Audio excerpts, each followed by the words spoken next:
Welcome to Webster Now with your host, Garrett Wagner. You ever wonder who actually gets to say what happens in Webster? Because lately, that question's been showing up everywhere, even when we're not saying it out loud.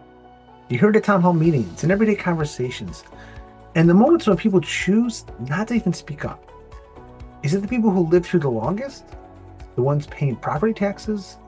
The ones who show up every single time? Or could it be a little broader than that? And even if the answer isn't everyone, right? There's a second question that matters just as much.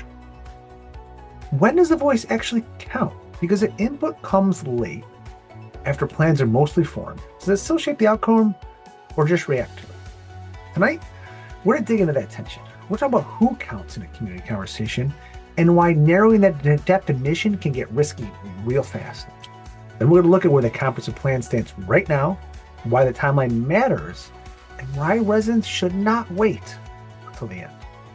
And finally, let's take a look at what it's like serving on the town board. And what it feels like from the day-to-day, the surprises, and why the work matters. Now, just a quick reminder, everything here today is my perspective only. Nothing here said reflects official town policy or action. So, if everyone has a voice, but not every voice lands at the same time with the same force, who really gets a say in town? Let's start with something that sounds simple, but gets quickly complicated. Who actually counts in a community conversation? Because if you listen closely at the meetings, online, or even in casual conversations, you hear an unspoken hierarchy start to form. Well, I've lived here for X number of years. I pay property taxes. I own land. I know so-and-so. And look, those things matter-ish. They come with investment, with history and responsibility. But they cannot be the only things that matter. Because once we start to define and narrow in whose voice counts by one narrow standard, we get into a dangerous territory. Is someone who's lived here for 30 years more important than someone who's lived here for 5? Is a homeowner's perspective more valuable than a renter's? What about parents who cannot attend every meeting but still care about schools, road, parks, and neighborhoods? What about the volunteer who gives time every week but does not fit the traditional stakeholder mold? And what about all those amazing, amazing people who've done so much for Webster for so long, participated in so many community events, so many organizations? But guess what? They don't live in Webster, but they are an amazing part of the community. And that's why Webster, it's not just one type of person. It's families, retirees, young professionals, caregivers, volunteers, students, renters, homeowners, small business owners, the community. And a common denominator in all of that, it's not ownership. It's investment. It's not financial investment, civic investment. Do you care? Are you paying attention? Are you willing to participate when it matters? That is what makes a voice legitimate. Now, that does not mean every opinion is automatically right either. It does not mean every suggestion becomes policy, but it does mean people deserve a real opportunity to be heard and considered. Because if people start to believe their voices don't count, they disengage. Not because they do not care, but because they feel like the conversation already is a guest list and they're not on it. Strong towns do not narrow the table down to the usual voices. They make room for more perspectives, especially when the issue affects everyone. And local government decisions do affect everyone. Surprise. Taxes, development, roads, parks, housing, infrastructure, quality of life. Those are not niche issues. They shape daily life. So if you ever thought, I don't know enough, or I've not lived here long enough, or I'm not the right kind of person to speak up, I want to challenge that today. If you live here, if you care about this place, are willing to engage honestly, you are part of the conversation and your voice, it matters. The question is whether you're using it. And some note, age is important either. And just as important, whether the process gives people a meaningful chance to use it before decisions are already made, because eventually this stops being about who gets a say and becomes about when that say actually counts. All right, now, that question, when does your voice actually matter, connects directly to Webster's comprehensive plan. This is the long-term roadmap for how Webster grows over the next decade or more. We're talking land use, housing, development, open space, infrastructure, transportation, parks, environmental protection, economic growth. The list goes on and on. It's supposed to guide future decisions. And that matters because Webster's been there before. The 2008 comprehensive plan had good ideas: waterfront access, open space preservation, better pedestrian and cycling access, zoning updates, and more intentional development. The problem was follow through. A plan can say all the right things and still not change much in zoning, budgeting, policy decisions, and development, right? If reviews do not line up behind it. So the question now is not just, will Webster have a new plan? The question is, will this plan actually guide what happens next? For what we know, the process is not finished. There should still be a few meaningful opportunities for residents, it's all of you, to weigh in before adoption. That will include draft review, continued public engagement, public hearings, revisions, and eventually consideration by the town board itself. But the exact timing of the next step is not yet completely clear. And that part, it's a little concerning, because from my perspective, we're no longer at the blank page stage, but we're also not at the final adoption. That means the direction's forming, but not finished. Because when people do not know where they are in the process, it becomes harder to know how much influence they still have. Are residents still shaping the broad direction? Narrowed it down? Are they asking for final changes? But everything is a little bit different. And the plan, it's not set in stone. But those opportunities to influence it are becoming fewer. And that should be your big takeaway. Early input shapes the broad vision. Later input usually shapens or revises what's already there. And if residents wait until the final town board vote to start paying attention, they've missed the best opportunity to shape that direction. It's not about being anti-development. Webster, we're going to grow, right? We're going to grow into the future. The issue is whether that growth is thoughtful or reactive. Whether it protects what the residents value, whether it matches the infrastructure we actually have, and whether the plan becomes something the town follows, or another document that sounds good and sits on a shelf. Residents are already raising concerns. They have this whole planning process: traffic, drainage, utilities, internet capacity, walkability, open space, development pressure, farmland, zoning, energy, utilities, solar, data centers. Yeah, it's a long list. But those are due diligence questions. And that's the main message here. If you not fully trust the process to catch everything, trust yourself to keep pushing. Read what's available. Ask what's missing. Ask what is still flexible and how the public feedback is being used. Ask whether input has shaped the plan or simply been received. That's a fair distinction. And to be clear, I'm not saying the public input is being ignored, but I'm hearing you people at the meetings saying exactly that. So you still have chances. We'll put a link to 2040webster.com below. There's a place to review the current draft and provide your feedback. That is so important. You are allowed to ask questions. You're allowed to have input. It's not hostility, it's accountability. And it's a place where these trade-offs become clear.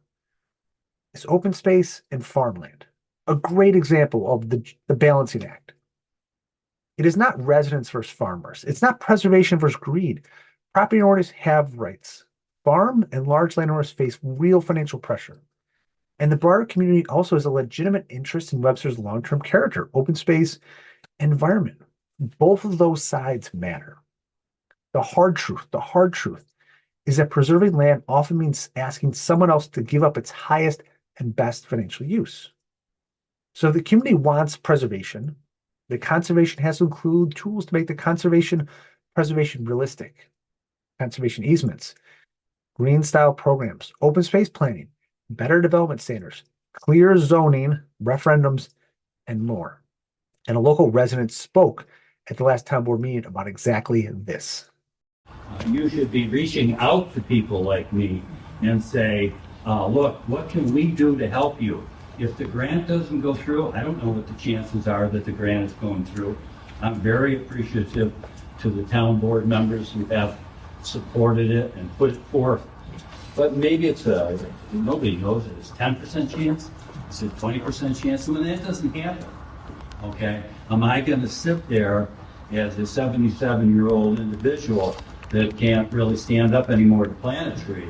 How am I going to continue when I want to be able to someday retire? And I think it's important that you treat us with the kind of respect that I think we've earned at this point in time. So I hope that that's added to this comprehensive plan. To this date or to this time, I haven't heard anything going into the plan that says those properties need to be able to do certain things to go along with the plans, but not so that we are defenseless. In that perspective, it matters because these are not abstract lines we draw on a map. These involve real people, real land, real financial pressure, and long-term consequences for our community. Growth versus character is not an easy balance. Development, but not sprawl. Investment, but not chaos. Preservation, but not by pretending property rights don't exist. And this is the kind of balance a comprehensive plan is supposed to help us navigate, with us staying involved while there's still time to influence it. So if you've got concerns about traffic, farmland, walkability, infrastructure, whether the final plan will actually change decisions, say that now. Because the plan isn't finished, but the window, it's narrowing. Don't wait for the final vote and then wonder why the direction already feels set. This is your time. Pay attention. Ask informed questions. Push for clarity. Because the big question tonight is who gets a say? This is where that question becomes really practical. Because you get a say by using it before the process runs out of room for response. And that brings us to another side of the conversation. It's almost a quarter of the year into the new town board's term, right? And that's part of my new town board term. And it's already changed the way I think about the work. And here's a little glimpse into what's that life like from the inside. So you're about a quarter into your term now, a quarter of a year into your term. So first question, what has surprised you the most about being on the town board? Interesting. I think the biggest surprise is probably the volume of stuff you got to read. Okay. Like between like the different letters, the engagement letters, the applications, all this stuff, like it is very reading intensive. Yep. You know, the contracts, the agreements, the amendments 1, 2, 3, there is definitely like way more just basic reading than I ever expected. So that actually leads me into my second question, which is, you know, I guess people see the board meetings and a lot of people maybe think that, you know, the biggest part, right, of being on the town board is just those experiences in the boardrooms and the conversations and the votes and the, you know, dramatic, like a TV show? Yeah, exactly, yeah. The dramatic, almost courtroom-esque atmosphere at times. Yeah. But, you know, between that, but also, you know, sitting reading a 400-page PDF at midnight, where within that falls, you know, the actuality of your day-to-day experience as being on the town board? That's a good question. I think it just varies. Like that's one of the parts that is unique about it, of like each board member gets to do their own thing. Yep. And I think we all have different times when we work in ways. You know, for me, it's a little more like trying to do some stuff in the morning, then my day job starts, squeeze some things in during the day, and then at night, now I'm free again, and I can do some more work. And it's a balancing act of trying to kind of like balance the day job with being on the town board. Because most of us board members, all of us except for this town supervisor, Alex, are not full-time. Right. We've got day jobs, so we're just trying to balance it out. But, you know, you make it work. You make it fit. I think I really enjoy it. I enjoy the chance to advocate for the town and the residents. Mm-hmm. What's been a surprise to you in terms of, you know, the requirements of this role? You know, I think the biggest surprise has been for me, Diana, is it's much more like a regular job, where you've got coworkers that some do a ton of work and some do less. It's almost like in that way, like it's like any other workplace experience. You've got that typical range, and politics yet has very little to do with it. Has there been a moment thus far where you've just really thought, you know what, I'm exactly where I need to be. This is exactly why I pursued this role. This is why I wanted to do this for the town. Has there been something rewarding? I mean, for me, the rewarding part, twofold. One, anytime I can talk to a resident about what they're feeling or experiencing, Yeah. that's just a great conversation to have, because they want to be heard more than anything. Yep. Before you even get to like what's going to happen in their ask or whatever, just feeling heard by somebody goes a long ways. Yeah. And then the other one, I think I really enjoy the town board meetings. Like, believe it or not, they're a lot of fun to like prepare and be ready and do that. It's where it all kind of comes together. Yeah. I'll say thank you so much, Councilman Wagner, for being here tonight on this special guest episode of Webster Now. Yeah. Residents, hope I did a good job filling your usual interviewer's shoes. You crushed it. And I think, too, for the residents out there, as you watch this, like, let us know in the comments if there's things that you want to know about what life's really like as a town board member, and we can answer some more questions. Right, folks? That's the human side of the work. And it brings us back to tonight's main question. Who gets a say? So let's bring this all right back together. Tonight comes back to one core idea. Voices matter only if it's actually part of the process. We'll start with the question of who gets a say in our community like Webster. The answer cannot be limited to job titles, tax bills, property ownerships, or how long you've lived here. It has to be broader. Because the strength of a community is not just measured by who qualifies to speak. It's measured by who feels like their voice belongs in the room in the first place. Then when we look at timing, input can mean very different things depending on when it happens. Early conversations shape direction. Late conversations often react to that direction, and that difference matters. And then we saw what it looks like on the inside, where those voices land once decisions are being weighed. Not as abstract comments, but as real people trying to balance competing priorities with incomplete information all in real time. Put it together, it brings us back to something simple but easy. Our community only works when people stay engaged, and when the engagement has a real path to influence outcomes. So as always, Webster, stay informed. Not just when something is already decided, but while it's still being shaped.